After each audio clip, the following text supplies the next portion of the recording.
Es la clase número 4, volumen 12, y todo vamos a decirlo. Jesús, el modelo perfecto. Una vez más, Jesús, el modelo perfecto. Bueno, vamos a tener el pensamiento central y vamos a repetirlo todos. Una conducta santa y agradable nos hará más parecidos a Jesús y más efectivos en nuestra relación con otros. Una conducta santa y agradable. Eso es lo que vamos nosotros a estar estudiando en esta linda tarde. Es el énfasis que el apóstol Pedro le da en su escrito, en su carta primera que escribe a los expatriados que están lejos de Jerusalén, lejos de la iglesia donde ellos se reunían. Ahora pues tienen diferente forma de enfrentar las vicisitudes que el enemigo les va a traer. Entonces ellos están en un tiempo de sufrimiento, de persecución, donde no son aceptados fácilmente, pero el Espíritu Santo no los ha dejado, no los ha abandonado, siempre está presente para darles el ánimo necesario para poder vencer. Y la herramienta, dice Pedro, que ellos tienen es la fe. Esa fe que no va a ser para exhibirse ellos mismos, sino para vencer. Hay algunos que quieren fe, pero para exhibirse, ¿verdad? Y decir, yo tengo fe, miren, yo puedo trasladar este monte al centro de la mar. Quiere trasladarlo. Yo tengo fe, yo puedo caminar sobre las aguas, y tratan de caminar sobre las aguas. Pero la fe que Pedro está diciendo a ellos que tengan y que la den para ser probada es la fe que vence, la fe que realmente hace a todo cristiano victorioso, firme en Cristo Jesús. Por eso les dice que esta fe es sometida a prueba. Así como el oro es refinado, también nuestra fe puede ser refinada. Note bien que está hablando de la fe que está siendo refinada. Eso quiere decir, mientras más refinada sea nuestra fe, mejor va a ser nuestra conducta. No tengamos primero tener una buena conducta y luego la fe. Primero la fe y luego la conducta. ¿Por qué? Porque la Biblia dice que el justo por la fe vivirá. Entonces el centro que produce esta conducta es la fe. Porque sin fe es imposible agradar a Dios. Entonces, hermano, nosotros tenemos que entender que Dios ha probado nuestra fe a través de muchas circunstancias de la vida. Ha probado nuestra fe. Y nuestra fe nos ha hecho madurar en Cristo Jesús. ¿Cómo es que Dios podía probar nuestra fe? En muchas formas. Aquí está siendo probada la fe por medio de la falta de liderazgo apostólico, porque no hay un líder acá que pueda estar con ellos, sustentándolos con la palabra. Por eso Pedro les escribe. Pedro, estando lejos, les escribe para que ellos puedan leer su carta, a fin de tener ánimo para seguir adelante.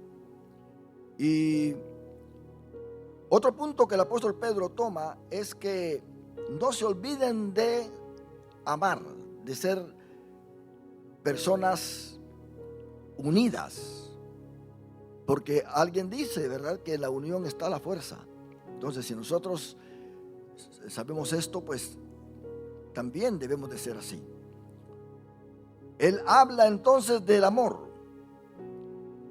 En el versículo 22 del capítulo 1 dice, habiendo purificado vuestras almas por la obediencia a la verdad mediante el Espíritu para el amor fraternal. Note bien, para el amor fraternal no fingido, que sean puros, porque eso les va a ayudar en medio de la persecución, en medio de las luchas, en medio de las pruebas, que sean puros, que no tengan un amor fingido, que tengan un amor santo. Dice, amaos unos a otros entrañablemente de corazón puro. Entonces, ellos van a tener éxito si están unidos en amor, si se aprecian mutuamente, si se reúnen de una manera tal que sean ellos atraídos por el amor que se tienen. Porque ¿qué sucede cuando el amor se pierde? Ya no hay confianza, ya no hay amenidad, ya no hay armonía. Pero el amor hay que fomentarlo, hay que implementarlo, hay que cuidarlo.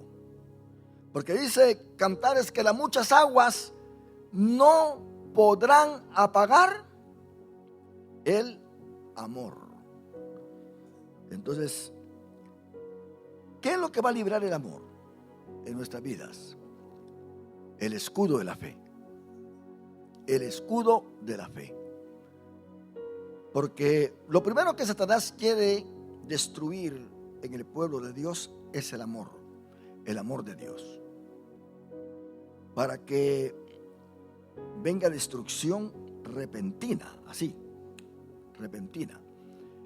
¿Por qué? Porque no hay un escudo que esté protegiéndonos. Eso puede ser en una vida individual, puede ser en una vida eclesiástica, la iglesia, como puede ser en una vida familiar o matrimonial. Si el amor deja de ser, tenga en cuenta y haga por sentado de que ya todo está terminado. Todo. Lo que a nosotros nos da en sí el valor como humanos es el amor entrañable que podemos tener unos con los otros. Entonces el apóstol Pedro, en esta carta, él ya les ha hablado de la fe, ya les ha hablado del amor, ya les ha hablado de que han sido redimidos para una esperanza viva. Pero en el capítulo 2, él va a poner un ejemplo y va a decir, bueno, este es el ejemplo que ustedes deben de seguir. ¿Y a quién es que pone? A Jesús como el modelo perfecto. Se dice modelo perfecto porque no hay nadie más perfecto como Cristo Jesús. Si nosotros leemos los evangelios, nos damos cuenta del carácter de Cristo. Él fue un maestro, él fue un profeta, él fue un amigo, él fue un compañero, él fue un consejero y ante todo, él fue un protector. Y tenía grupos que venían en contra de él, pero él sabía cómo responderles sin necesidad de ser un mal ejemplo a los demás. Nosotros podemos tener también ese carácter porque Cristo Jesús mora en nosotros, sin necesidad de dar un mal ejemplo. Usted puede defender sus derechos, usted puede defender lo que Dios le ha dado y protegerlo sin necesidad de dar un mal ejemplo, porque Dios nos ha dado sabiduría. Cristo que mora en nosotros, hermanos, nos ha dado a nosotros esa capacidad de actuar sabiamente. Por eso él dijo, cuando alguien te dé una cachetada, ponle la otra mejilla. Si alguien te dice, mira, lleva esta capa 1 milla, pues, o esta carga 1 milla, pues tú llévala 2 millas. Y eso, hermano, es algo que nosotros tenemos que entender en nuestra vida. La forma en que Cristo nos quiere a nosotros transformar. Él quiere darnos ese carácter suyo en nuestra vida. Ahora, Hay un texto áureo acá que está en 1 Pedro 2:25, que es el último de esta lección.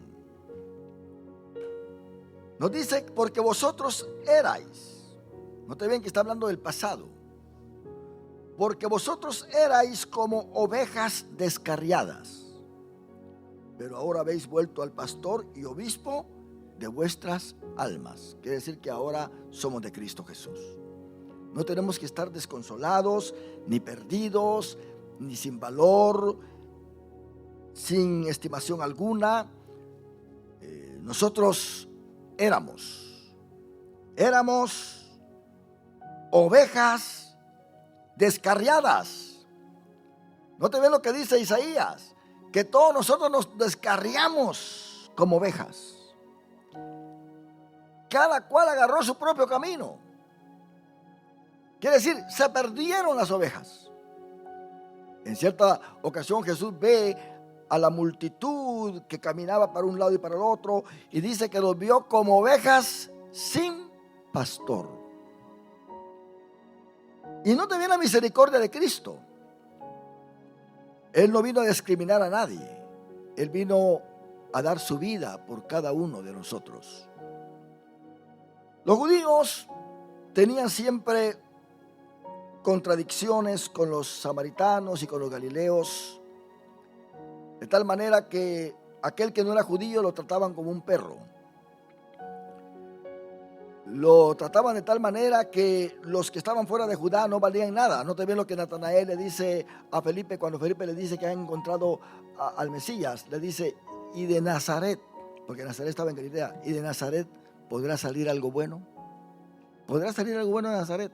¿Por qué? Porque Nazaret no era una ciudad de prestigio. No era una ciudad muy llamativa en sí.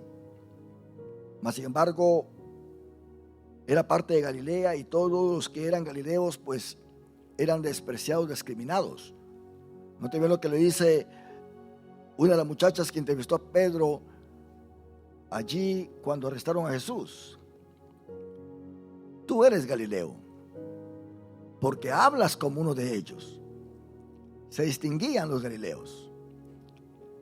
Una de las cosas principales por las cuales los fariseos no querían a Jesús, no amaban a Jesús, era porque nunca iban a aceptar a alguien que viniera de Galilea. A nadie que viniera de Galilea.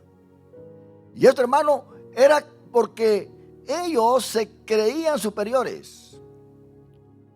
Noten bien que si traían el aceite que tenía que pasar por Samaria aún, y pasaba el aceite por Samaria, el aceite se contaminaba, ya no lo usaban. Por eso los judíos empezaron a producir su propio aceite para el templo, porque si pasaba o venía de allá, de aquellos sectores, ya podía venir contaminado. ¿Qué hacían si traían aceite de allá? Se tenían que venir de este lado del Jordán para evitar pasar por Samaria y así cruzar el Jordán por allí en Judá. Y ellos tenían a los gentiles como inmundos. Para ellos no había nadie que era bueno. No te ven que en la parábola del buen samaritano, porque usted cree que le llama el buen samaritano, porque para ellos no había ningún samaritano bueno. Aún a Jesús lo acusan de ser samaritano y de tener demonios. Le dicen, tú eres samaritano y tienes demonios. Tienes demonios. Y Jesús les dice, yo no tengo demonios. Yo he venido del Padre. Y el Padre da testimonio de mí. El Padre es el que me da testimonio de su Hijo. Esto está en San Juan capítulo 8. Versículo 48. Dice, respondieron entonces los judíos y le dijeron, ¿no decimos bien nosotros que tú eres samaritano y que tienes demonios? Tienes demonios.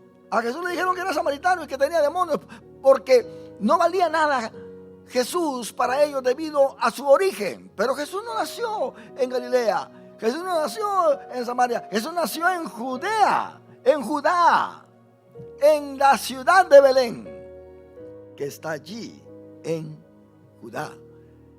Pero ellos pensaban que él venía de Nazaret, porque se crió en Nazaret. Y Jesús, hermano, demostró que la actitud suya no era la de aquellos grandes religiosos. Nota bien que el pueblo realmente no estaba satisfecho con las enseñanzas de los doctores de la ley, de los escribas, de los maestros. Pensemos nosotros en Nicodemo, que vino Jesús de noche y él era maestro, mas sin embargo no estaba satisfecho con lo que tenía, porque tenía que haber algo más allá todavía. Había hambre de Dios. Cuando Jesús da el sermón del monte, ¿qué es lo que dicen aquellos que lo oyeron?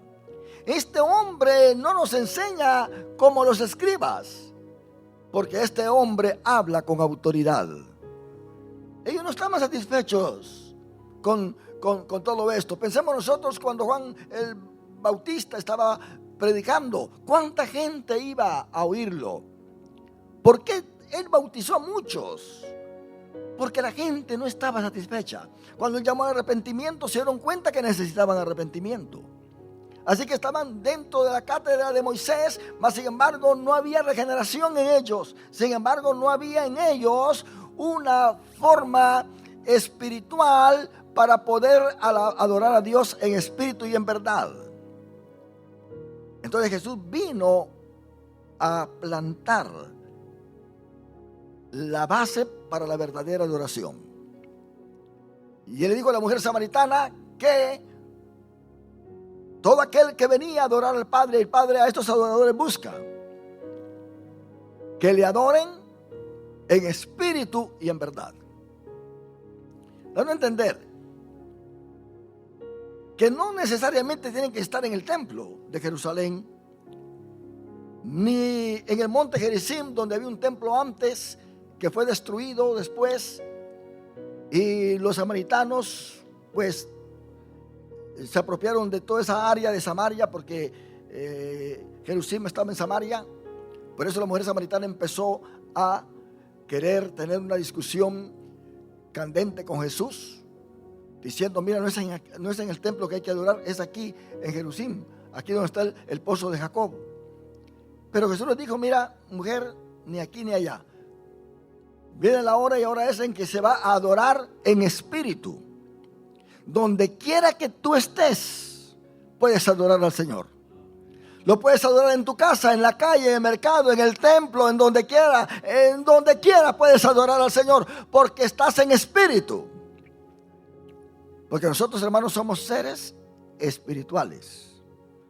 Entonces, si podemos adorar a Dios en espíritu, significa que también tenemos que estar en la verdad para poder adorar a Dios en espíritu. Porque el que no está en la verdad no puede adorar a Dios en espíritu. Notemos nosotros que los fariseos, los saduceos y todos esos, ellos pensaban que tenían la verdad a unos esenios, pero no podían adorar en el espíritu. Estaban dentro de un conformismo religioso. Lo que está pasando hoy en día con las iglesias, donde es difícil encontrar una iglesia donde se alabe a Dios y se adore a Dios en espíritu y en verdad. La verdad es la doctrina pura que la Biblia le da a la iglesia. Por eso Jesús dijo: la verdad os hará libres. Por eso Pedro habla aquí de la libertad, pero dice que no usemos esta libertad como está en 1 Pedro 2:16, que es parte de la lección, que no usemos esta libertad como pretexto para hacer lo malo. No usemos esta libertad, pero no como los que tienen libertad como pretexto para hacer lo malo, sino como siervos de Dios. Porque esta libertad que Dios nos ha dado a nosotros es una libertad que al mismo tiempo nos compromete con Dios, nos compromete con su palabra. No es simplemente una libertad de conciencia, decir: bueno, ya estoy limpio, ya estoy salvo y gracias a Dios, pero le dejamos todo a Dios. Pedro nos está comprobando aquí en la Biblia que no necesariamente es Dios el que hace todo el trabajo. Dios sabe muy bien que nosotros tenemos que poner nuestra parte, nos lo dice de qué es lo que tenemos que hacer. Por eso nosotros no somos monergistas, sino creemos en el sinergismo. Somos sinergistas. La palabra mon, usted sabe lo que quiere decir. Uno. Y el prefijo sin, todo está en el griego, quiere decir con. Usted sabe que tiempo es cronos. Pero si dice sincronizar, quiere decir que usted está sincronizando el tiempo, un reloj con el otro, a modo de que estén todos marchando igualmente. Pero eso sin quiere decir con. Pero hay quienes piensan que es Dios el que hace el trabajo y Él solo. Esos son monergistas. Ellos creen en el monergismo. ¿Por qué? Porque ergo quiere decir trabajo. Entonces, monergismo quiere decir uno es el que hace el trabajo, uno solamente. Sinergismo, que viene de ergismo, quiere decir que no es solamente uno el que hace el trabajo, hay otro más. Por eso Dios dijo, sed santos, porque yo soy santo. Quiere decir que nosotros tenemos que tener nuestra santificación experimental en nuestra vida. Y la Biblia lo dice claramente. Estos hombres que no creen en el monergismo, ellos dicen, no, es que nosotros ya somos escogidos por Dios para ser salvos, y aunque nos emborrachemos, y aunque vayamos a la barra, y aunque vayamos al baile, y aunque maltratemos al hermano, y aunque odiemos a 100 en la iglesia, nosotros de todas maneras somos los escogidos de Dios. Ya Dios nos ha creado para ser salvos. Aquellos los ha creado Dios para irse al lago de fuego. Mi vecino no es salvo. Mi vecino se va al lago de fuego, dicen ellos. Yo puedo maltratar a mi vecino y si es posible hasta matarlo, de todas maneras ya Dios me escogió a mí. Esto es lo malísimo de salvo siempre salvo. Porque no hay responsabilidad ni compromiso con la palabra de Dios. Aquí se dice que hay que amar. Y hay que tener paz, porque sin paz y sin santidad nadie verá al Señor. ¿Cómo Dios va a crear unos seres humanos para mandarlos al cielo y va a crear voluntariamente y de una forma decisiva, determinada, crear a otro grupo de humanos para mandarlos al infierno? Dios, hermano, está siendo para ellos un Dios ogro. Y nosotros no tenemos un Dios ogro. Nosotros tenemos un Dios de amor y de justicia y de misericordia. Dice Pablo que Él no quiere que ninguno de los hombres se pierda, porque Cristo murió por todos los hombres. Cristo mismo lo dijo a Nicodemo, porque de tal manera amó Dios al mundo que ha enviado a su Hijo unigénito para que todo aquel que en Él cree no se pierda, mas tenga la vida eterna. Porque todos tenemos el soplo de Dios. Y aunque no hay justo ni aún uno, dice la Biblia. Sin embargo, Dios mandó a su Hijo para que muriera por nosotros.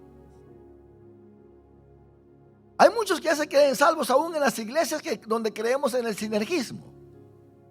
Ya se creen salvos, ya se creen que están sentados en el cielo, ya transformados y con alas y todo eso. Y empiezan a despreciar a los demás. Pablo sabe muy bien que en la iglesia van a haber débiles. Van a haber débiles. Y les dice Pablo que comprendamos a los débiles. Porque estos débiles van a pelear de que hay que guardar el sábado, no, que hay que guardar el domingo, no, que es el día miércoles, no, y que hay que ayunar tal día, el miércoles que de ayuno, no, dice el otro, el sábado es de ayuno. Que no comas esta comida, que no comas la otra. O sea que Pablo plantea ahí los problemas que había en la iglesia. Y dice Pablo, ustedes que son fuertes por el conocimiento que tienen de Dios, ustedes tengan cuidado con los débiles. No se pongan a argumentar con ellos. Si el débil dice que quiere guardar el sábado, que lo guarde. Si ustedes quieren guardar el domingo, que lo guarden. Alguien quiere guardar el miércoles, que lo guarde. Pero yo les voy a decir algo, dice Pablo. En Cristo Jesús todos los días son iguales. Desde el domingo hasta el sábado hay que estar en espíritu y en verdad glorificando el nombre de nuestro Señor y Salvador Jesucristo. Todos los días son iguales porque no hay diferencia. Entonces el apóstol Pedro, él está preocupado y no quiere quitar de la mente de aquellos que están expatriados a Cristo Jesús. A Cristo siempre hay que recordarlo, siempre hay que tenerlo en nuestra mente. En cualquier acción preguntarnos, ¿le gustaría a Cristo que yo hiciera estas cosas? ¿Me aprobaría Dios si yo trato hacia mi hermano, si trato hacia mis hijos, a mi cónyuge, a mi familiar? ¿Me aprobaría Dios en esto? Siempre Cristo tiene que estar presente para que nosotros entendamos cómo vivir la vida cristiana.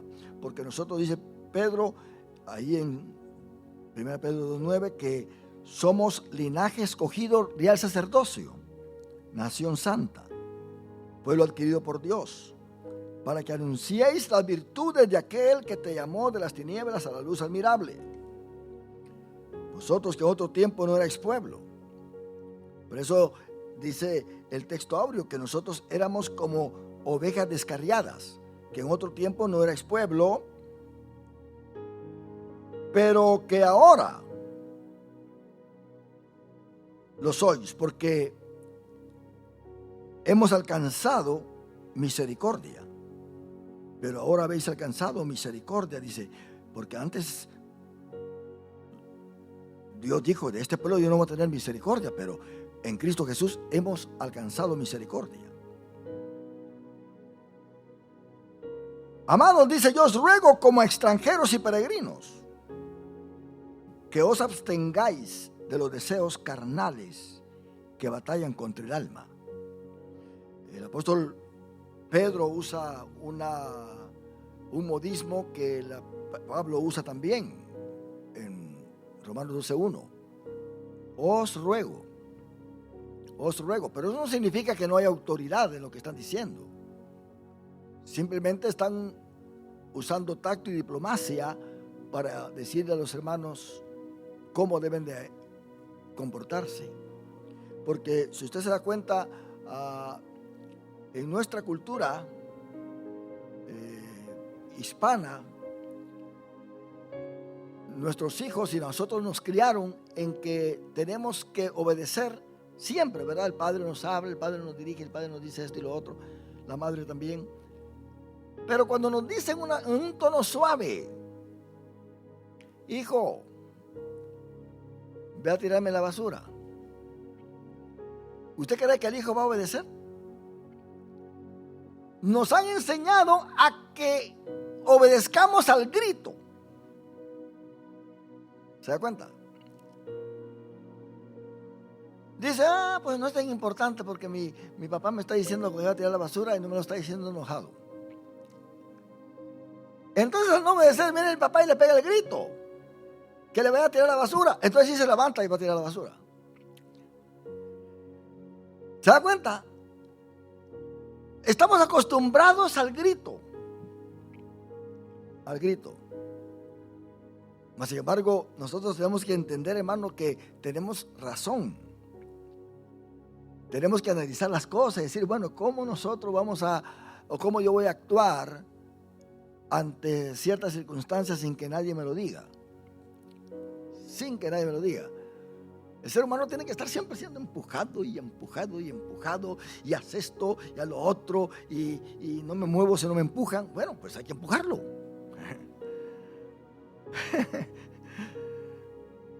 ¿Por qué usted cree que en el Nuevo Testamento siempre se nos habla negativamente? Porque el impulso es siempre para hacer lo que no conviene, lo malo. No hagáis esto, no hagáis esto, no, ni no. ¿Verdad? Todo es no. Así somos nosotros, hermanos. Es que estamos bañados, no de oro, sino de pura rebeldía. Pura rebeldía. Usted va a conocer hermanos en la iglesia que van a ser rebeldes todo el tiempo. Todo el tiempo. ¿Cuándo se van a componer? ¿Qué esperanza? Viene el año nuevo y viene el otro año nuevo y 10 años nuevos y lo mismo del año pasado usted. No hay cambio. Entonces Pedro dice, tiene que haber cambio en vosotros. Tiene que haber identificación en vosotros. Tenemos que identificarnos con Cristo. Noten bien qué tan fuerte es esta identificación que el mismo Cristo dijo. El que a vosotros os hace daño, a mí me lo hace. Qué tremendo esto, cómo Cristo se identifica con nosotros. Cuando Él ora en San Juan 17, Él le pide al Padre que nosotros todos seamos uno, así como Él y el Padre son uno. Entonces, ellos en mí, dice Jesús. Mire la conexión que Cristo hace. Ellos en mí y yo en ti. Por eso es que nosotros podemos recibir la energía del cielo. Porque en medio del Padre y nosotros está Cristo Jesús uniéndonos como un puente. De tal manera que lo que está en el cielo nosotros lo recibimos por medio de Cristo Jesús. Por eso dice Pablo, a que alabemos y adoremos a Dios por medio de aquel que es Cristo Jesús. Porque nuestra alabanza no puede llegar al Padre si no pasa por Cristo. Tiene que pasar por Cristo. Todos quieren llegar al Padre por otros caminos, pero hay solamente un camino. Este es Jesucristo. Él lo dijo, yo soy el camino, la verdad y la vida. Nadie viene al Padre sino por mí. Nadie puede adorar en espíritu y en verdad si no es por mí. Nadie puede estar adorando y sirviendo a Dios si no es por mí. Por eso Pablo usa el término en Cristo. ¿Se da cuenta? En Cristo. Amados, yo ruego como extranjeros y peregrinos. Nosotros somos peregrinos acá. Que os abstengáis. Note bien que el abstenerse es privarse de algo. Es contener o refrenar de algo. Apartar, no participar en algo en lo cual uno siempre piensa que tiene derecho y quizá hay derecho. Pero recordemos que Pablo dijo, todas las cosas me son lícitas, pero no todo me conviene. Hay que aprender a abstenerse. No porque tengas derecho, lo vas a hacer. No porque no sea pecado, lo vas a hacer. Es no hacer aquello que nos puede dañar en alguna área espiritual de nuestra vida. Entonces, aquí dice que nos abstengamos de todo esto. Porque nosotros somos extranjeros y peregrinos en esta tierra. Así que lo que nosotros podamos alcanzar terrenalmente no nos va a servir de nada. Y a nadie le sirve en verdad. Cristo dijo, ¿de qué le vale al hombre abarcar todo el mundo, ganarse todo el mundo y que pierda su alma? ¿De qué le sirve? Algo especial que hallamos en los evangelios es que Cristo nos vino a enseñar a no ser ricos. Lo contrario a la doctrina ¿de qué?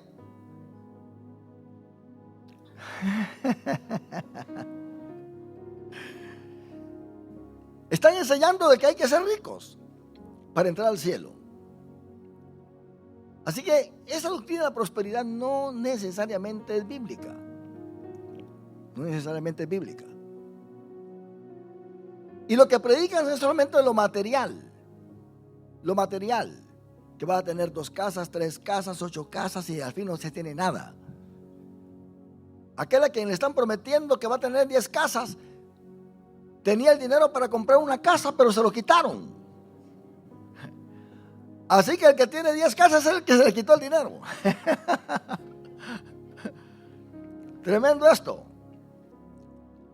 La doctrina de prosperidad, en la manera en que ellos lo presentan, es el estado de la iglesia como Dios la presenta, quien Dios le escribe en Apocalipsis, que es la iglesia de la Odisea, que es rica en todo, pero no es ni fría ni caliente. Está desnuda, es una iglesia miserable. Miserable. Pedro no está diciendo que nosotros realmente seamos ricos, sino que tengamos riqueza espiritual. Pablo elogia a la iglesia de Corinto por su riqueza espiritual, a pesar de todos los problemas que tenía. Les decía, ustedes son ricos por el conocimiento que tienen. Cuando la iglesia tiene conocimiento de Dios, es una iglesia rica en Cristo. Una iglesia próspera. Cuando los hermanos se aman en la iglesia, es una iglesia rica en Cristo. Hay riqueza espiritual. Pablo ora por esta riqueza.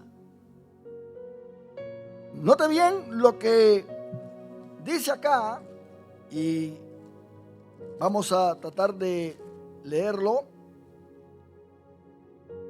para que nos demos cuenta, hermanos, de que nosotros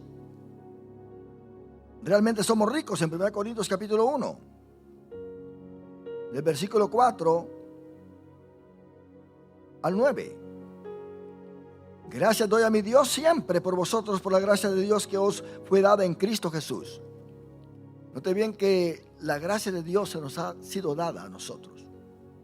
Pedro en este pasaje de la lección menciona la gracia de Dios como una aprobación de Dios. Quiere decir, aquel a quien Dios aprueba, lo baña de su gracia. Quiere decir, con la gracia usted puede entrar donde quiera. Usted puede ganarse el favor de Dios donde quiera que esté, porque tiene la gracia de Dios en su vida.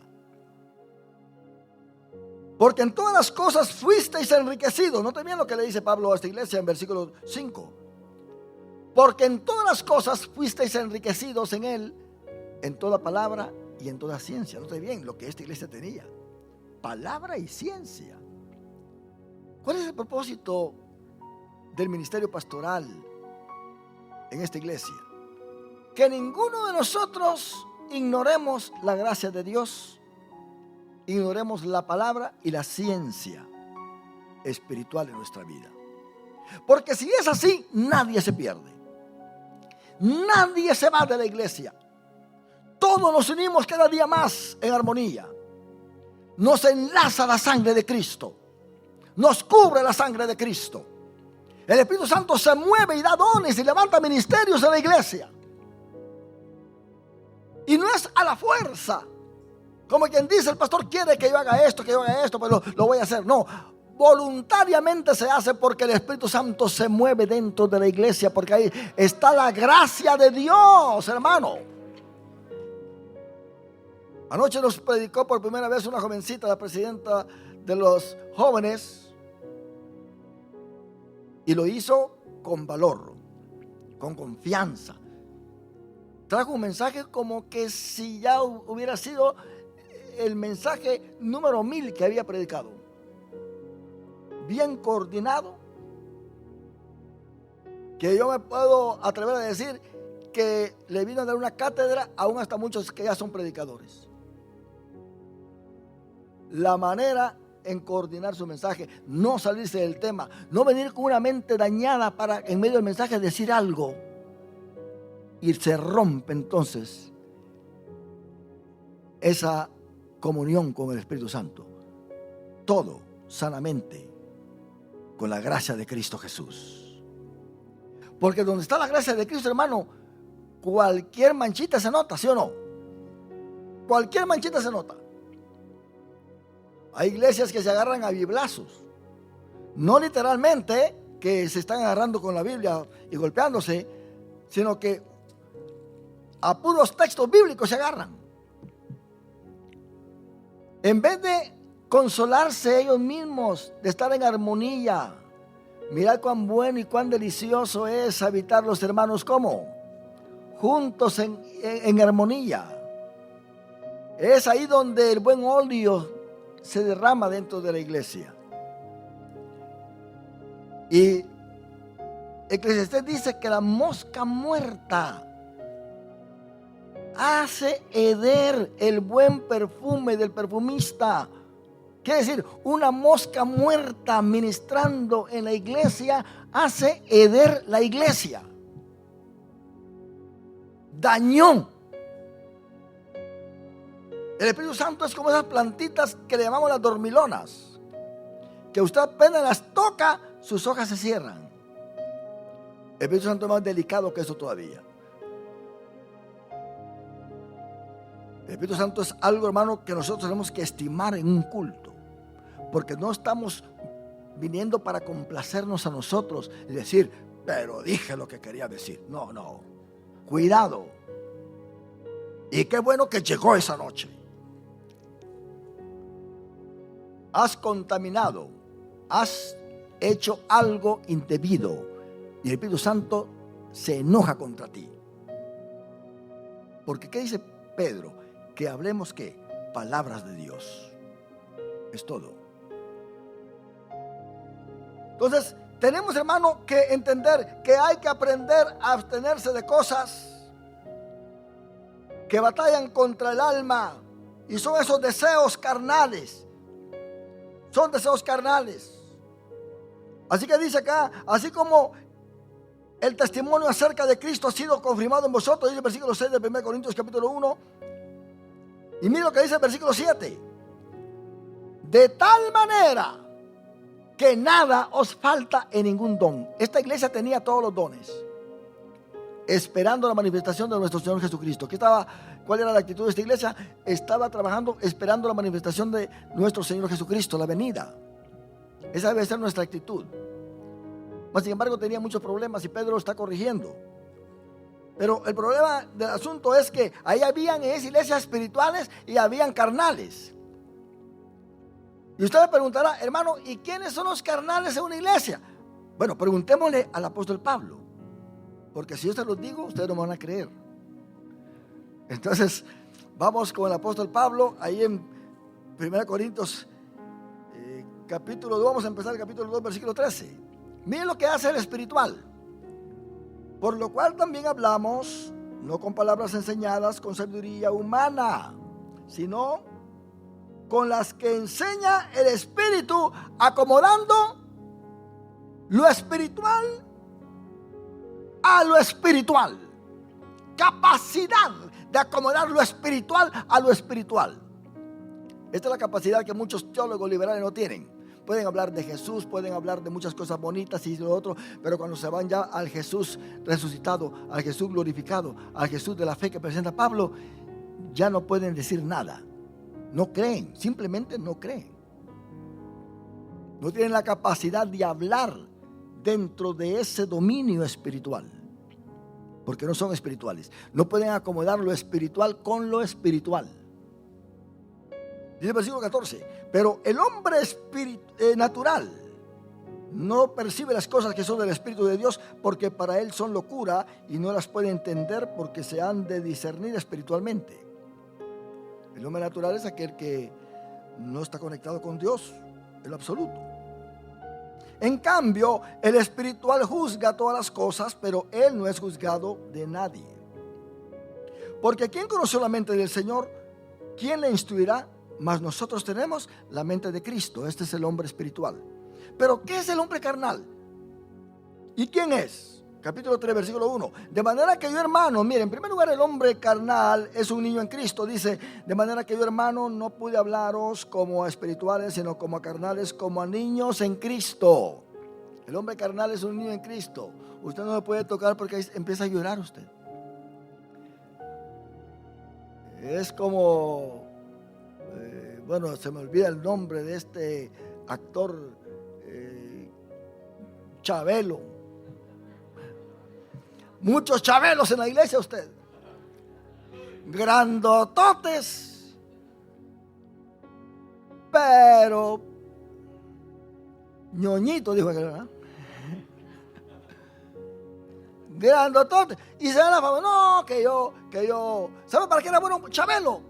Para golpear, porque era grande.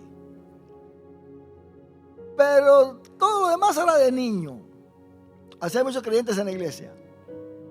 Niños, grandotes, que 20 años en el evangelio, 40 años se lucen, ¿verdad? No, hermano, que olvídese que yo aquí, que yo allá. Pues está actuando como niño. No hay madurez. Dice el apóstol Pablo, cuando yo era niño, pensaba como niño, hablaba como niño, pero ahora que estoy grande ya no soy así. Hay madurez. Estos eran niños. Ahora, ¿por qué son niños? Mire usted lo que hace un niño en una iglesia. Gracias a Dios que aquí no hay niños. Aquí no hay chabelos, ni chabelas. Dice, os di a beber leche y no vianda. En primer lugar, se enojan cuando hay una palabra doctrinal. Salen pero enojadísimos. Y están diciendo, ese pastor solamente habla cosas de su propia opinión, de su propia mente, porque les tocó. Les cayó el alcohol usted en la mera llaga. ¿Verdad que sí? Ahí salen relinchando usted. Entran contentos pensando que iban a oír una palabra de haz todo lo que quieras, que Dios te va a perdonar. Puedes irte a adulterar, puedes irte a fornicar, que Dios te va a perdonar. Pero cuando se dice lo contrario, salen, no, qué esperanzas. Una vez estaba dando una escuela dominical y un hermano, sin darse cuenta, se descubrió a sí mismo. Porque estábamos hablando de que el cristiano no debe tomar cerveza ni vino ni nada de eso. Y sin él querer quiso defender su propio ser. Y dijo, hermano, yo creo que eso no es pecado. Tomarse una cervecita de vez en cuando no es pecado. Eso es lo que yo creo. Se descubrió porque después nos dimos cuenta que andaba con un montón de botellas en el carro. Y se fue de la iglesia. Eso es lo que pasa con los que se van de la iglesia. Los que van de la iglesia es porque ya están en pecado. Uno que no está en pecado no se va de la iglesia. Si está buscando a Dios de corazón, no se va a ir de la iglesia. Porque si es que se puede profundizar en Dios, en la iglesia donde está, es porque Dios está allí. Pero uno que ya anda mal por allá afuera, olvídese. En otra ocasión hablé con uno que, bueno, me habían dicho ciertas cositas y yo le pregunté. Y no hay yo que responderme. Y me dijo, hermano, es que yo no tengo que confesarle a usted. Bueno, pues no me confiese nada. Al rato se va y desaparece de la iglesia. Ahora vean usted qué está haciendo, atacando la iglesia. ¿Por qué? Porque si no aprecian la doctrina sana, pues no van a madurar. ¿Sabe por qué nosotros hemos madurado un poquito? ¿Ah? ¿Sabe por qué? Porque estamos en tal manera apreciando lo que Dios nos está enseñando y queremos llevarlo a la práctica. Porque si no le vamos a la práctica por gusto es usted. Venimos aquí, nos reunimos, cantamos, hacemos la palabra y la esposa dice, pero este viejo no cambia. Tanto que va a la iglesia este viejito y no cambia. Y el esposo dice lo mismo, esta señora, ¿cuándo va a cambiar? Anoche cantó un canto especial, paz, paz, cuán dulce paz. Y miren, ¿cómo está acá? Trae otra paz, ¿verdad? De esa paz, paz. Entonces, si no llevamos esto a la práctica, hermanos, vamos a quedar niños. Vamos a ser chabelos. Entonces dice acá que a esta gente Pablo no le da de comer cosa sólida porque se empachan. Porque aún sois carnales, dice el versículo 3. Entonces no se identifica, mire carnal, pues aún sois carnales, vamos al versículo 3, pues habiendo entre vosotros celos. Mire qué tremendo, hermano. Celos. Usted sabe que hay iglesias, bueno, aquí no, pero hay iglesias donde la esposa quiere venir a la iglesia y el hermano que es hermano también dice: a tal culto no vas a ir. Hoy voy a predicar al hermano fulano y no quiero que lo estés viendo. Qué tremendo, ¿eh? No quiero que lo estés viendo, porque, hermano, eso es inferioridad terrible, tremenda que pasa en esta gente. Mire, la mujer es tan astuta que si la mujer se enamora de alguien, nadie se va a dar cuenta. Mire, el hombre tiene una mirada y se le queda viendo a la mujer, pero la mujer solamente hace así con el hombre, una mirada y ¡pum! Y ya agarró la fotografía usted. Ya usted ya va viendo que está sonriendo así. ¿Por qué? Porque lo está viendo, pero en su mente. La mujer es astuta. Pero el celo viene a arruinar todo, completamente. Y que lo vistes, y que por qué lo saludaste, y que contenta te vi, hermano. Dios mío, qué barbaridad. Eso pasa en muchas iglesias, usted. Bueno, déjeme decirle que eso no quiere decir que nosotros vamos a encubrir las sinvergüenzadas, ¿verdad? Hay siempre sinvergüenzadas en las iglesias. Una vez yo había terminado el programa radial y me llamó una supuesta hermana. Dice: hermano, pues mire, yo a usted no lo conozco, pero el mensaje que dio ha tocado mi corazón. Y déjeme decirle que yo voy a la iglesia con mi esposo. Mi esposo es un siervo de Dios, hermano, que usted no se imagina qué tan feliz me hace. Pero fíjese, le voy a decir la verdad. En la iglesia hay un hermano que cuando lo veo me toca el corazón. Mire qué hermana tan sinvergüenza esta. Cuando lo veo me toca el corazón y no puedo vencer usted. Y yo no quiero dejar a mi esposo porque ni modo, es mi esposo y yo no voy a pecar contra Dios. Pero ¿qué hago para quitarme eso de mí? Qué terrible usted. Y eso no solamente pasa con las mujeres, con los hombres pues duplicado. Sí. Pero óigame bien, esta pregunta se lo hizo también una radio oyente al hermano Luis Palau. Y le dijo exactamente lo mismo. Dice: mira, yo tengo mi marido, pero fíjese que hay uno por ahí que como me gusta, que yo sueño con él, que yo camino con él. En mi mente le dijo: ¿qué hago, hermano Luis? Ella pensó que el hermano Luis Palau le iba a decir cositas así: pues póngase a ayunar, póngase a orar. No, le dijo: ¿sabe qué, señora? Le dijo: en primer lugar le voy a decir algo. Usted es una señora sinvergüenza.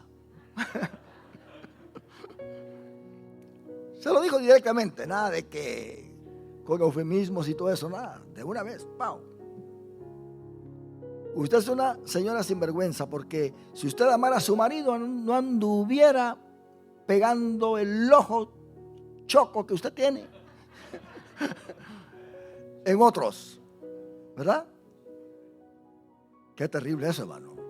Eso es lo que trae el celo. El celo trae distorsión al hogar, roba la espiritualidad al matrimonio cuando viene a la iglesia. Imagínense qué horrible es que a uno lo celen usted, ¿verdad? Gracias a Dios que aquí no hay celosos.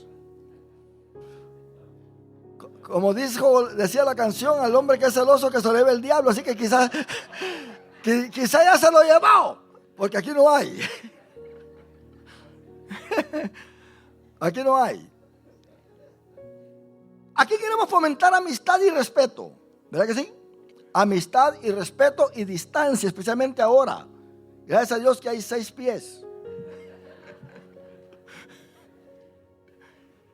Y distancia. ¿Que podemos ser amables? Podemos ser amables. ¿Que la hermana puede saludar al hermano con una sonrisa? Lo puede hacer. Pero la hermana sabe muy bien que está infundiendo respeto también. Porque el hombre va a respetar a la mujer que infunde respeto. Porque el hombre se da cuenta de una mujer que no infunde respeto. Y dice, esta es una mujer fácil. Si es espiritual, dice, voy a dar la media vuelta porque aquí está candente el asunto. Entonces, si usted quiere que lo respeten, pues infunda respeto. Que la persona a quien usted va a saludar sepa muy bien que usted es una persona de respeto. Que no vaya a andar haciendo fechorías con usted, porque usted se da a respetar. Se da a respetar. Y el caballero, si una hermana o una jovencita le sonríe, no vaya usted diciendo, ay, ya le caí bien. ¿Quién dijo que ya le cayó bien? Hay caballeros en la iglesia que apenas le dan una sonrisa y ya se ponen ahí.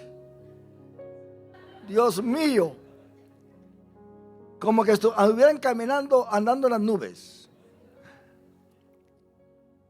Hay que aprender a ser sociales, ¿verdad que sí? Sin malicia, dice Pedro. Sin malicia. Cuando hay pureza, hermano, qué bonito es confraternizar. Qué bonito. Cuidándonos unos con los otros. Cuidando los ministerios que hay en la iglesia. Cuidando tu matrimonio. Para que en el matrimonio no estés hablando de divorcio. Cuando ya suena por primera vez esa palabra divorcio, ya dice el diablo a sus demonios, les dice, ¿oíste lo que pasó allí? Ven para acá, te vas a encargar de ese matrimonio. Ya mencionaron divorcio, ahora pues vas a provocarlos a que se divorcien. Y ahí se mete el demonio. Usted mire, ahí está el demonio, dando y dando y dando y entorpeciendo. Al fin y al cabo, los dos terminan bien entorpecidos. Vamos a firmar los papeles, dice. ¡Pum! Divorcio. ¿Que los hijos? No importan los hijos. La persona está ciega completamente. ¿Cuántos hijos sufriendo ahora por padres cristianos de la iglesia que se han divorciado? Y los hijos odian el evangelio porque dicen, yo crecí en la iglesia con padres que cantaban, que hablaban en lenguas y se divorciaron y miren cómo está todo el asunto ahora. Estado desamparado, triste, abatido, y se van a las drogas, se van por allá a entregarse a la inmundicia porque están decepcionados. Esto es terrible, mi hermano. Esto es el hombre carnal que no crece. Entonces dice que porque aún sois carnales, pues habiendo entre vosotros celos, contiendas y disensiones, ¿no sois carnales y andáis como hombres? ¿Andáis como hombres? Nosotros tenemos que entender cuándo es que hay un espíritu malo metiéndose en nuestra conducta. Pablo dice que tenemos la mente de Cristo Jesús. Tenemos que entender, hermano, que el diablo no quiere que seamos felices. El diablo no quiere que un matrimonio sea feliz. Odia el matrimonio. ¿Sabe por qué lo odia? Porque es una institución divina. Todo lo que viene contra el matrimonio es porque el diablo está peleando contra Dios, no contra la pareja. Es contra Dios que está peleando. Y hay muchos matrimonios que hacen que Satanás venza, salga con la suya. Cuando Dios probó a Job, sabía que Job lo iba a hacer ganar. Iba a hacer ganar a Dios. Y le multiplicó, o sea, le dobló las bendiciones. La pareja, el matrimonio que vence, Dios le multiplica las bendiciones también. Porque Dios es un Dios que se fija en todas las cosas, hermano. Entonces, abstenernos. Y dice el versículo 12 de 1 Pedro, capítulo 12, la lección: manteniendo buena vuestra manera de vivir entre los gentiles. Manteniendo buena quiere decir aprobada, que sea de gloriar, que sea de alabanza. Manteniendo buena vuestra manera de vivir entre los gentiles. Bueno, el apóstol Pablo dice que hay judíos que son el Israel de Dios y hay judíos que son incrédulos. La nación judía como nación ha desechado a Cristo, pero dentro de esa nación hay un remanente fiel, al cual Pablo le llama el Israel de Dios, que son de fe, que aman a Jesucristo. Pero Pablo no hace solamente esta división entre los judíos. Mire lo que dice Efesios capítulo 4, versículo 1. Usted dirá, ¿por qué Pedro dice que manteniendo buena vuestra manera de vivir entre los gentiles? Pero si yo también soy gentil, mi familia es gentil, ¿y por qué? ¿Qué quiere decir esto? Miren lo que dice Efesios 4:1. Yo pues, preso en el Señor, os ruego que andéis como es digno de la vocación con que fuisteis llamados. Él está aconsejando de que tenemos también, así como Pedro está diciendo, que tenemos nosotros que andar como digno de la vocación en que fuisteis llamados, en que fuimos llamados. Pero mire lo que dice el versículo 17. Esto pues digo y requiero en el Señor. Aquí Pablo no está diciendo ruego. Esto pues digo y requiero en el Señor, que ya no andéis, como dice ahí su Biblia, como lee usted ahí en la pantalla, que ya no andéis como los otros gentiles que andan en la vanidad de su mente. Quiere decir, hay otros gentiles. ¿Quiénes son los gentiles buenos y quiénes son los gentiles malos? Bueno, el gentil aprobado por Dios es aquel gentil que ha aceptado a Jesucristo como su Salvador. El gentil que no es aprobado por Dios es el que anda en la vanidad de su mente, que no quiere nada con Dios. Así que hay dos divisiones acá. Todos somos gentiles, así como Israel tiene un pueblo que ha creído en Cristo, que es el Israel de Dios, el remanente fiel, y los demás son incrédulos. Así también entre los gentiles hay dos divisiones, hay dos grupos: los gentiles cristianos y los gentiles no cristianos. Ahí está la diferencia.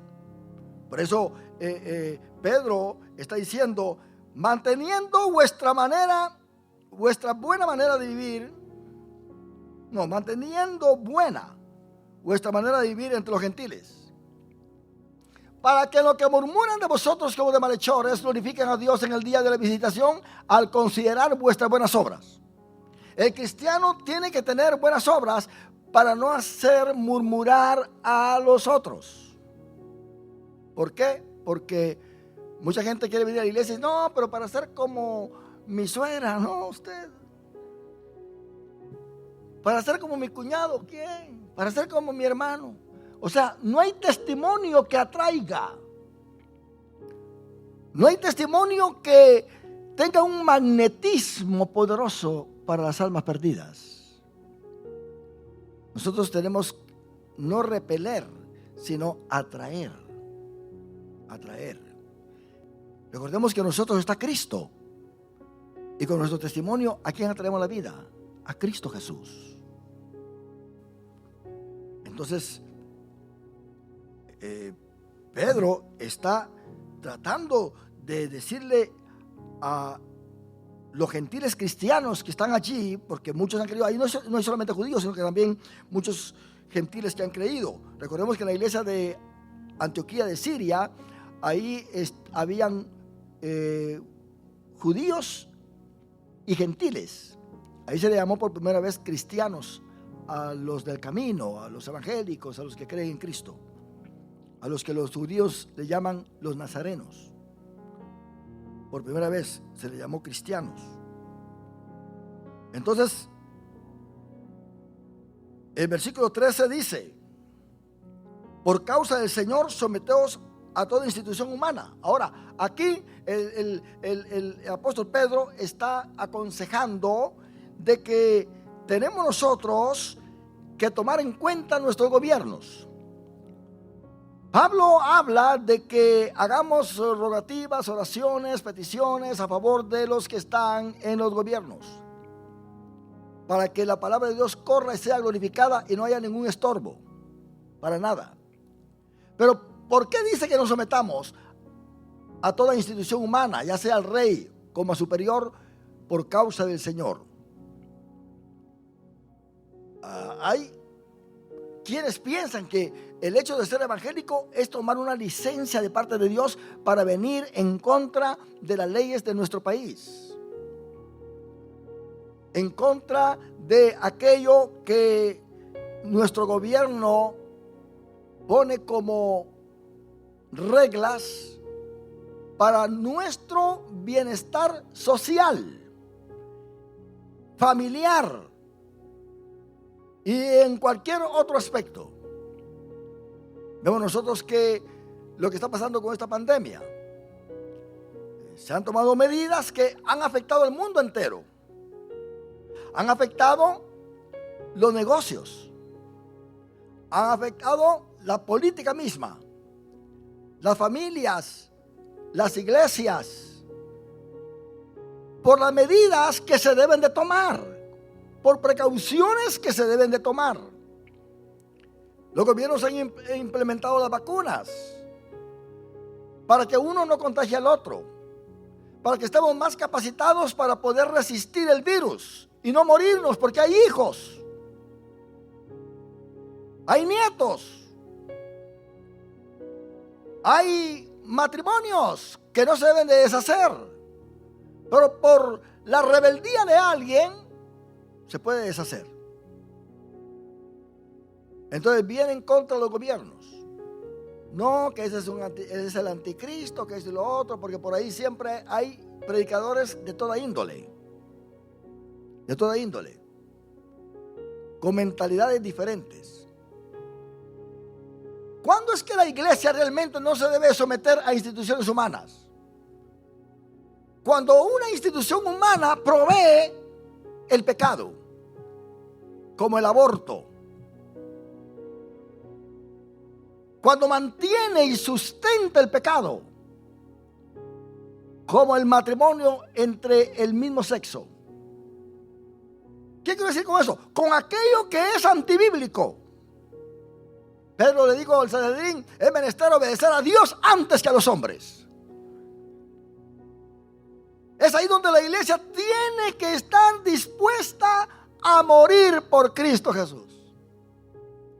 Va a venir el momento en que quizá antes del arrebatamiento de la iglesia pueda venir una persecución terrible, donde se puedan meter a las iglesias a matar, y lo han hecho ya, a matar a los cristianos.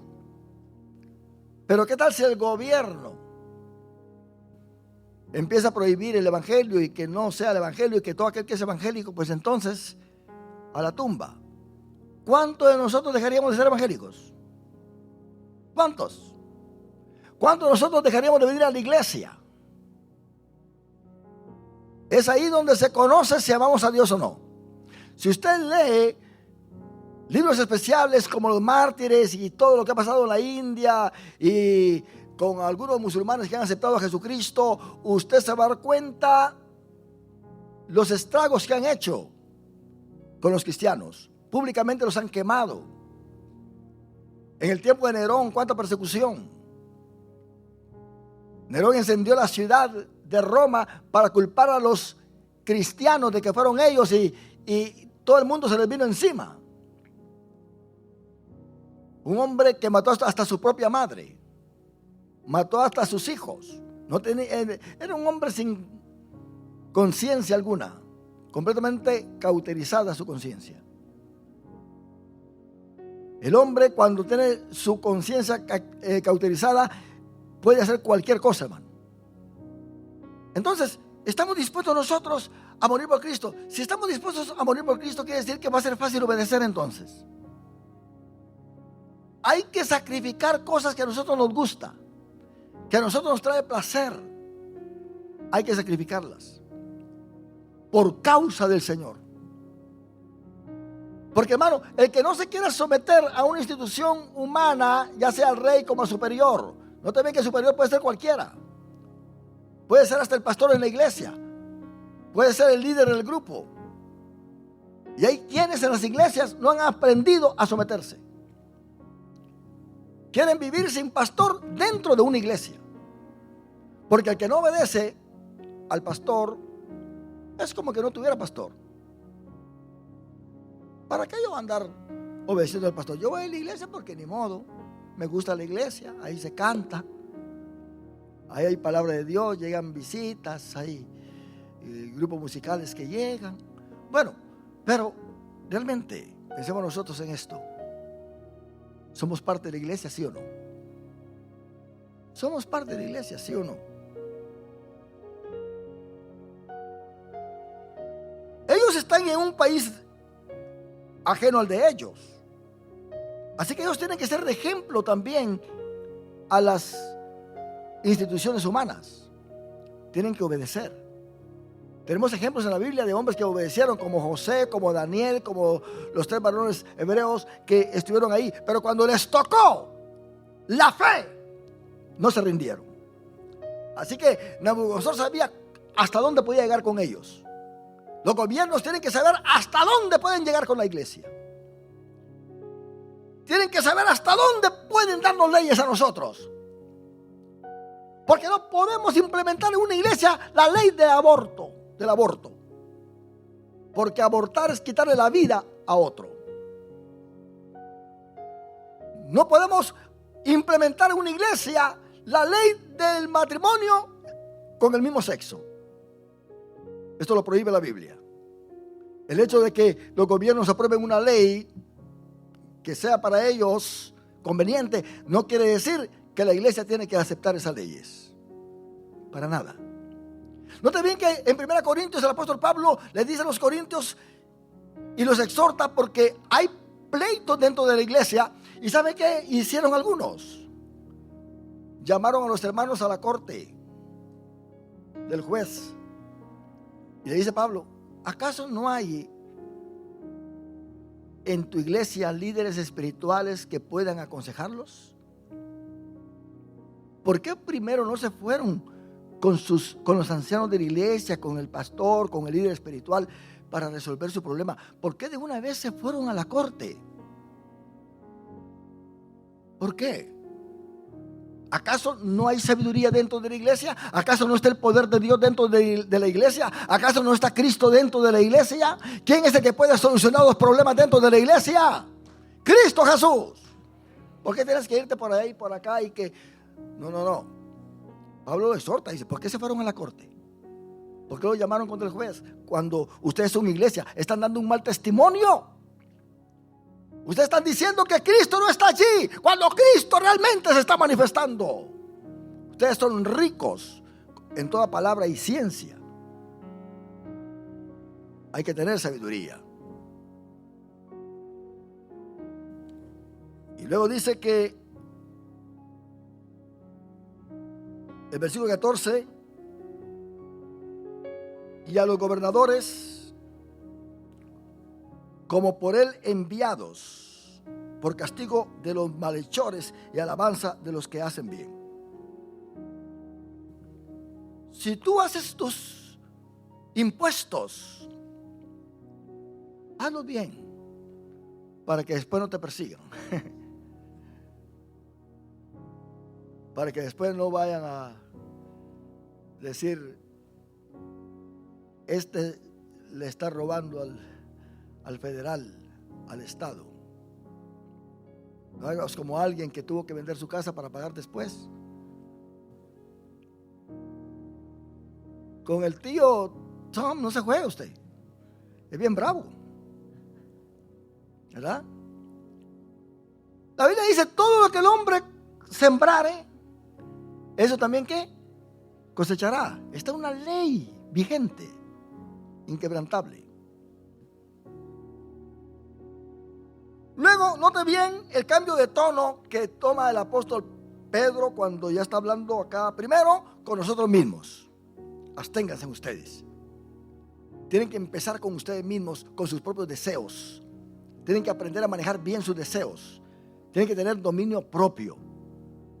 No porque tengas licencia o derecho para hacer aquello lo vas a hacer. Yo recuerdo cuando estaba en una de las clases en la universidad, dice el catedrático, ustedes pueden comprar el loto.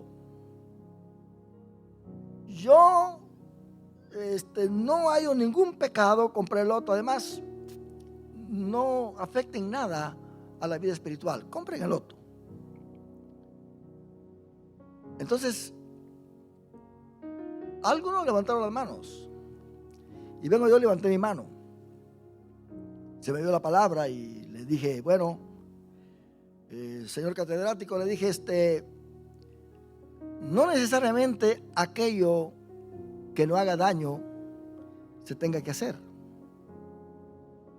Porque todo aquello que no le dé la gloria a Dios, no le conviene al cristiano hacerlo. Aún si se dice que no es pecado, no conviene hacerlo.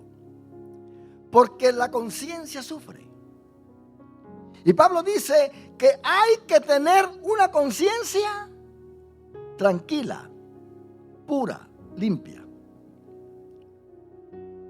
Porque el cristiano no necesariamente va a tener una conciencia acusadora si hace algo que no es pecado. Pero que si sabe que le estorba en su vida espiritual, que no lo haga. Cuando yo estaba creciendo en el evangelio, estaba muy pequeño, 13, 14 años, usted sabe que salían esos libros que le llamábamos los chistes, de Tarzán, de El Llanero Solitario, y verdad, esos libritos de caricaturas, y uno los leía. En nuestra iglesia era tan estricta que si yo leía uno de esos, me ponían en disciplina. Así, tan fuerte. No, los jóvenes de hoy en día en las iglesias están bien, felices de la vida, ¿verdad? Una vez yo venía caminando y estaba un grupo de muchachos jugando fútbol.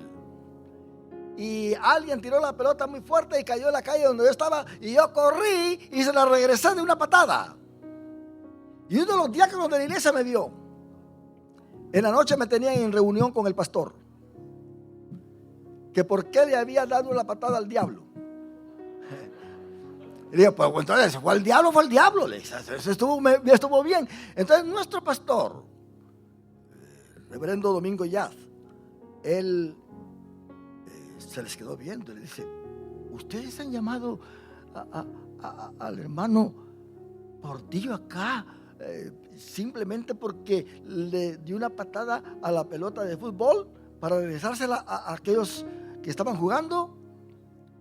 Y dice uno que no me quería usted, porque eso es lo que pasa, ¿ve? Que cuando hay alguien que no lo quiere a uno, hermano, anda buscando cualquier cosita. Cualquier cosita. Hay diáconos en la iglesia, gracias a Dios que aquí no. Hay diáconos en la iglesia que cuando un hermano le cae mal, ahí andan atrás de él. ¿A dónde va? ¿A dónde se siente? ¿Y qué sucede? Pues ahí andan dando problemas. Eso pasaba conmigo. Ay, Señor del cielo. Y pues este hermanito me vio usted. El diácono ahí me tenía en una reunión. Y les dice el pastor, hermanos, sean sabios. Nuestro hermano Portillo no ha hecho nada malo. Aún les dijo, si él se pusiera a jugar fútbol con sus amigos de escuela, no tiene nada malo. Pero es que muchos llevan la contraria porque quieren santidad para otros, pero no para ellos. Sean santos ustedes, pero yo no. Qué bonito así, ¿verdad? No, así cualquiera usted. Así cualquiera. Por eso hay muchos predicadores muy regañones ahora en los altares. Que tú, que allá, que allá. Y hermano, ya no hay en qué decir a la gente. Pero cuando salen de ahí, son peor de los que lo escucharon. Terrible esto. Jesús le dijo a los discípulos: escuchen a los fariseos en las cátedras que dan, pero no hagan lo que ellos hacen. Por eso les digo: fariseos hipócritas, que sois como los sepulcros, que por fuera estáis bien blanqueados, pero por dentro estáis llenos de huesos de muerto. Pedro está interesado en que seamos puros. Puros. Él cambia su tono y dice: porque esta es la voluntad de Dios, que haciendo bien hagáis callar la ignorancia de los hombres insensatos. Hagan el bien. No tienen que andar defendiéndose ustedes. Ustedes solamente hagan el bien y van a ver que aquellos que murmuran, calladito. Hermano y hermana, cuando alguien te diga algo de ti y que venga el periodista a decírtelo, ¿verdad? Porque en la iglesia hay periodistas, usted. Periodistas profesionales. Y ven el periodista a decírtelo. Ahí hay una prueba para ti. Ten cuidado, no vayas a reclamar. Y guarda tu corazón. Guárdalo, no digas: ay, esta noche le reclamo. Esta noche.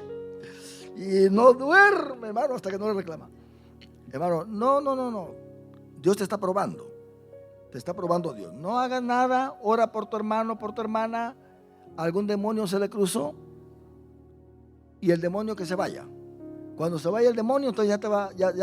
Es más, hasta esta misma persona va a venir a pedirte perdón porque su conciencia no le deja en paz. Una vez recuerdo yo que éramos novios con mi esposa y había un muchacho ahí que siempre andaba con nosotros, nos acompañaba a comer y que lo otro, y sí, ¿verdad? Y qué sorpresa llevamos nosotros a un ayuno de la juventud en la ciudad de Pasadena, que yo estaba orando, y mi esposa, pues me imagino que estaba orando allá con las demás muchachas ahí, porque todos estábamos en oración, y de repente se levantaron todos y dijeron: bueno, alguien tiene algo que decirnos, un testimonio, pase al frente. Y yo estaba orando y de repente pasó este muchacho y me van a tocar a mí porque había mencionado mi nombre. Cuando yo me levanto, él dice: yo públicamente le quiero pedir perdón al hermano Portillo, le quiero pedir perdón a la hermana Irene, porque yo he andado con ellos, he salido a comer y aquí que allá, he visitado a hermano Portillo en su casa, en su cuarto, pero realmente, hermanos, yo no he sentido amor por ellos, es una envidia que yo he tenido, y empezó a confesarse usted. Y yo ahí: ¿y este qué? Y les pido perdón por esto. Pidió perdón.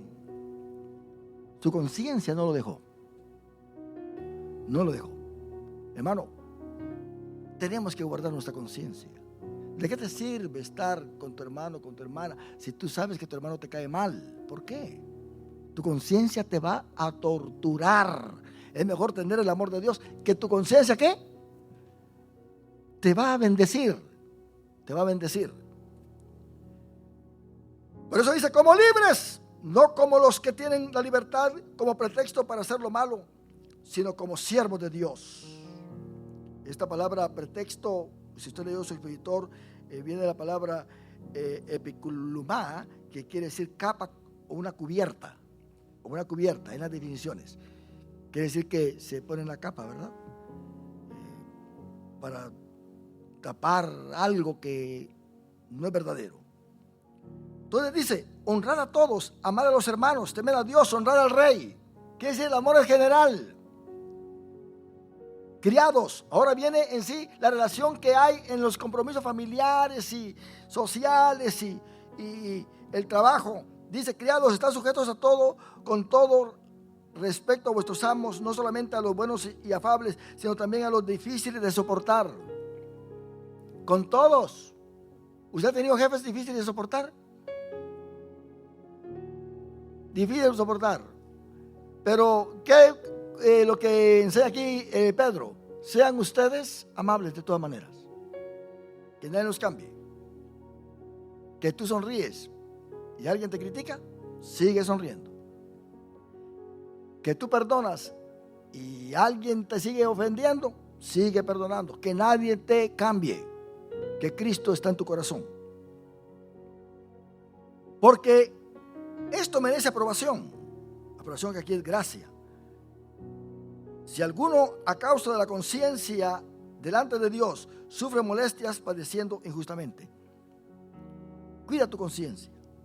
Tu conciencia tiene que estar aprobada por Dios. Tienes que estar tranquilo, tranquila, viniendo a la iglesia con una conciencia pura, limpia, porque si no, te vas a enfermar de por gusto.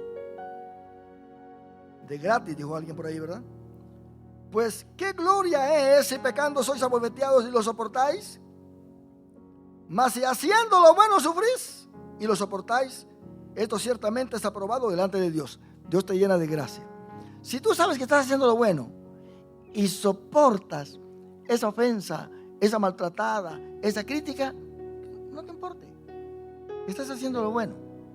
Ahora, cuando se está haciendo lo malo y alguien critica, hay que meditar. ¿Tendrá razón o no? ¿Estoy dando yo motivo o no? ¿Verdad? Y arreglarse. Uno tiene que irse perfeccionándose día tras día. Pues para esto fuiste llamados, porque también Cristo padeció. Aquí está el ejemplo.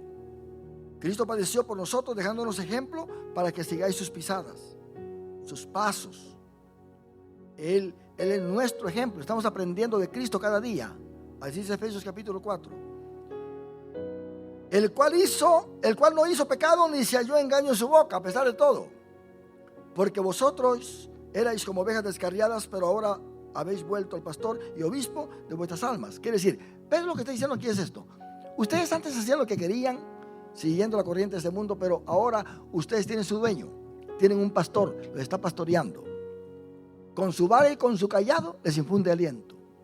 Van a pasar por la sombra de muerte, por ese valle, pero Él va a estar con ustedes. Ahora tenemos un buen pastor, tenemos al obispo de nuestras almas. Podemos ser mejores cada día, podemos servir a Dios mejor cada día, podemos tener la capacidad de desechar lo malo cada día.